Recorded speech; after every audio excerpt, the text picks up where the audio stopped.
এখন আপনাদের মাঝে তুলে ধরলাম, এটা হলো পদ্মাসার ব্রিজ। এই যে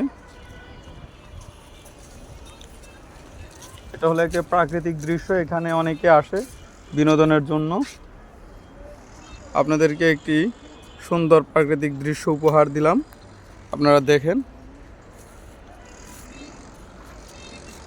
আপনার বিকাল হলে এটা হলো তুরাগ নদী,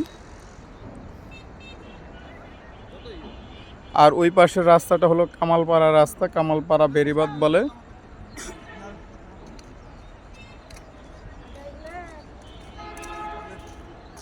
তুরাগ নদীটা মরে গেছে।